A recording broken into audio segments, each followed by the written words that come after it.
Semua sel mempunyai membran sel yang memisahkan bagian dalam sel dari lingkungannya, mempunyai sitoplasma yang merupakan cairan seperti jeli, dan mempunyai DNA yang merupakan materi genetik.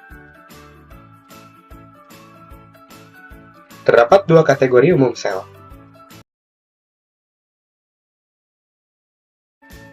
Jadi, apa itu organel? Organel berarti organ kecil. Organel adalah bagian istimewa sel yang mempunyai tugas unik yang harus dilakukan.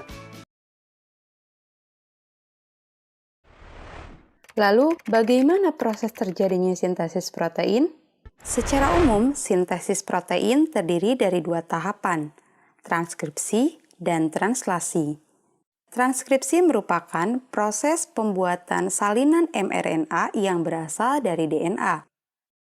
Sedangkan translasi merupakan proses penerjemahan mRNA menjadi protein. Jadi singkatnya, sintesis protein adalah proses DNA menjadi mRNA, lalu mRNA menjadi protein. Proses yang pertama yaitu transkripsi. Transkripsi terjadi di dalam nukleus. Ada 3 tahapan yang terjadi dalam transkripsi, yaitu inisiasi, elongasi, dan terminasi. Saat terjadi proses transkripsi, DNA yang terkandung di dalam nukleus akan dihampiri oleh RNA polimerase.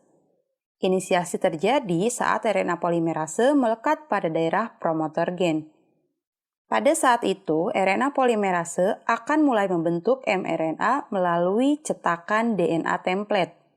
Poin yang harus diingat pada transkripsi adalah adenin pada DNA akan berpasangan dengan urasil pada mRNA. Timin pada DNA akan berpasangan dengan adenin pada mRNA. Guanin pada DNA akan berpasangan dengan sitosin pada mRNA. Sitosin pada DNA akan berpasangan dengan guanin pada mRNA. Inilah hal yang perlu diingat. Kemudian, RNA polimerase akan mengarahkan pembacaan dari arah 5 ke arah 3. Proses ini dinamakan sebagai elongasi.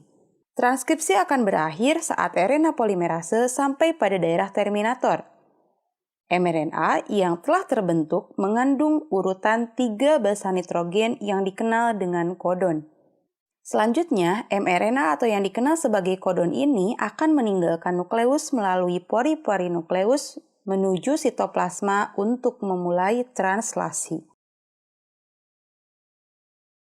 Materi genetik adalah suatu materi atau bahan yang berperan untuk mengatur pewarisan sifat kepada keturunannya dari satu generasi ke generasi berikutnya.